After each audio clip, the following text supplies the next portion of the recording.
And again, we in a ZBrush 2021.6. I'm Adrian here from sanatomy.com. Welcome to this class where I share my entire process of how I made the human complete anatomy models in ZBrush.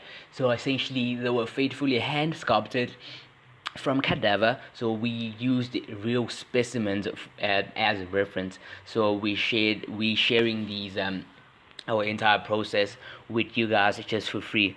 So if you have any questions also, you can just visit the description below, and if you want to know more about these models, you can just visit the description below.